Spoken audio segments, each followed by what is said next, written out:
मैंने तो कहा था, हम लोगों ने महापुरुषों से परामर्श करके लिखा था, आपको केवल 3 दिन का उपवास करना है। आपने 11 दिन का संपूर्ण उपोषण किया। हमने 11 दिन एकभुक्त रहने के लिए कहा था, उन्होंने अन्न का ही त्याग कर दिया। महाभारत में कहा गया है, अनशन यह सबसे बड़ा तप है, अनशन।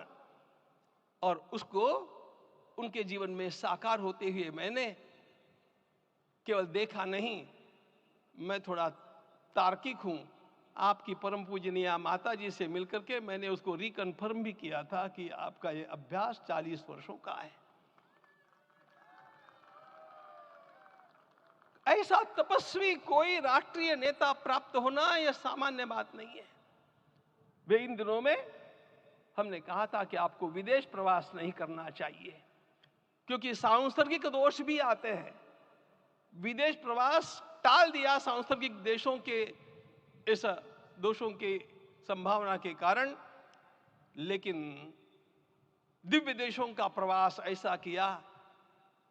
नासिक से आरंभ किया, गुरुवायूर गए, श्रीरंगम गए, रामेश्वरम गए। इन सारे स्थानों पर जाकर के वहां के परमाणुओं को लेकर के और पूरी भारत माता के हर कोनों में जाकर के मानो वे निमंत्रण दे रहे थे कि आइए दिव्य आत्माओं, अयोध्या पधारिए और हमारे राष्ट्र को महान बनाने के लिए आशीर्वाद दीजिए।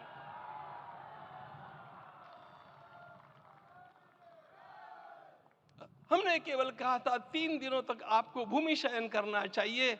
11 दिनों से आप भूमि शयन कर रहे हैं। इस कड़कड़ाती ठंड में इस प्रकार का शयन करना, मित्रों, ब्रह्मा जी ने सृष्टि को निर्माण किया। उस समय उन्होंने एक शब्द को सुना था। भारत की संस्कृति का सबसे मूल शब्द है तप, तप इति। हमारे पूज्य गुरुदेव के गुरुदेव परम गुरु कहा करते थे, कांची के परमाचार्य जी महाराज, तपश्चर। मैं जब भी उनसे मिलता था वे कहते थे तपश्चर।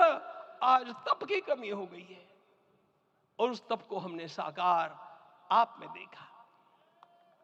मुझे इस परंपरा को देखते हुए केवल एक राजा याद आता है जिसमें यह सब कुछ था, और उस राजा का नाम छत्रपति शिवाजी महाराज। छत्रपति शिवाजी महाराज। मित्रों, लोगों को पता नहीं है शायद, वे स्वयं जब मल्लिकार्जुन के दर्शन के लिए श्रीशैलम के ऊपर गए, 3 दिन का उपवास किया, 3 दिन शिव मंदिर में रहे, और महाराज ने कहा कि मुझे राज्य नहीं करना है, मुझे संन्यास लेना है। मैं शिव जी की आराधना के लिए जन्मा हूं, मुझे संन्यास लेना है, मुझे वापस मत ले जाइए। इतिहास का वो बड़ा विलक्षण प्रसंग है। उस प्रसंग में उनके सारे ज्येष्ठ मंत्रियों ने उनको समझाया और लौटा करके लाया कि यह भी आपका कार्य भगवत सेवा ही है। आज हम लोगों को उसी प्रकार के एक महापुरुष ऐसे प्राप्त हुए हैं जिसको भगवती जगदम्बा ने स्वयं हिमालय से लौटा करके भेज दिया कि जाओ भारत माता की सेवा करो। तुम्हें भारत माता की सेवा करनी है। मैं अपने को कभी श्रद्धा रखने के बारे में भावुक नहीं पाता हूं, लेकिन कुछ स्थान ऐसे होते हैं जहां पर आदर के साथ अपना मस्तक अपने आप झुक जाता है।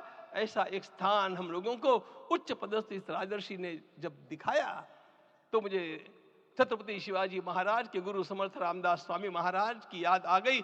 उन्होंने शिवाजी का वर्णन किया, निश्चयाचा महामेरु, निश्चयाचा महामेरु, बहुत जनासी आधारू, अखंड स्थितिता निर्धारू, श्रीमंत योगी, श्रीमंत